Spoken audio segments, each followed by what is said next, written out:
আসসালামু আলাইকুম এভরিওয়ান, সবাইকে স্বাগত জানাচ্ছি আমার আজকের পর্বে। আজকে আমি আপনাদের জন্য নিয়ে এলাম খুবই হেলদি ও সুস্বাদু দই চিড়ার রেসিপি। এটা আপনারা ইফতার এমনকি সেহরিতেও খেতে পারবেন। সারাদিন রোজা রাখার পর ইফতারে যেমন এটা আপনাকে প্রশান্তি এনে দিবে, তেমনি সেহরিতেও খেলে অনেকটা সময় আপনার পেটও ভরা থাকবে। তাই আশা করছি আমার আজকের রেসিপিটি আপনাদের ভালো লাগবে।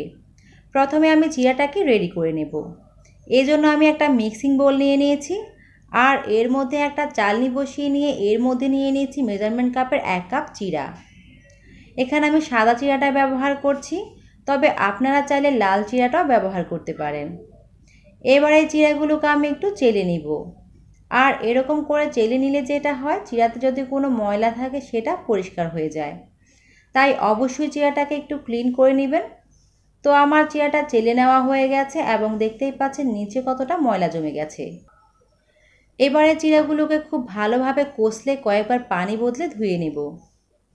আর ধোয়ার সময় অবশ্যই খাওয়ার পানিটা ব্যবহার করবেন, সরাসরি ট্যাপের পানি ব্যবহার করবেন না, কারণ চিড়াগুলো ধোয়ার পরে কিন্তু এর ভিতরে পানি ঢুকে যাবে এবং এই পানিটা কিন্তু ভিতরে থেকে যাবে। তাই অবশ্যই এখানে খাওয়ার পানিটা ব্যবহার করবেন। এখন আমি এই চিড়ার পানিটাকে স্ট্যান্ডের উপর রেখে ঝরিয়ে নেব। কিছুক্ষণ পর দেখতেই পাচ্ছেন চিড়াগুলো একদমই ঝরঝরে হয়ে গেছে। আর চিড়াটা যদি ধুয়ে এরকম 10 মিনিট রেখে দেন তাহলে এটা অনেকটাই ঝরঝরে হয়ে যাবে। এবার আমি দই চিড়াটা রেডি করে নেব। এই জন্য একটি মিক্সিং বলে 1 কাপের মতো নিয়ে নিলাম মিষ্টি দই। সেই সাথে আমি এখানে দিয়ে দিচ্ছি সেই ভিজিয়ে ধুয়ে রাখা চিড়া। আমি এখানে অর্ধেকটা চিড়া ব্যবহার করছি। 1/3 কাপ দিয়ে দিলাম টুকরো করে রাখা কলা। আপনারা এখানে যে কোনো ধরনের ফল ব্যবহার করতে পারেন। সেই সাথে দিয়ে দিলাম 1/4 কাপ বেদানা। চিমটি পরিমাণ দিয়ে দিলাম লবণ। আর স্বাদ মতো দিয়ে দিলাম চিনি। আপনার দইটা যদি পরিমাণে একটু বেশি মিষ্টি হয় সেক্ষেত্রে আপনি চিনিটা না ব্যবহার করলেও হবে। সবশেষে 2 টেবিল চামচের মতো দিয়ে দিচ্ছি জাল করে রাখা দুধ।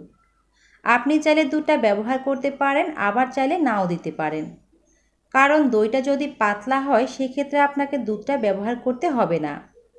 আর এখানে আমি 2 ধরনের ফল ব্যবহার করছি।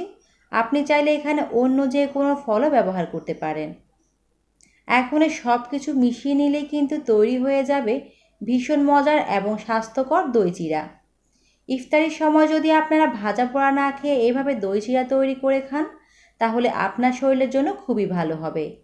এখন আমি ডেকোরেশনের জন্য নারিকেল, কিশমিশ আর বেদানা দিয়ে সাজিয়ে নিচ্ছি। আশা করছি আমার আজকের রেসিপিটি দেখে আপনারা এভাবে বানিয়ে নেবেন।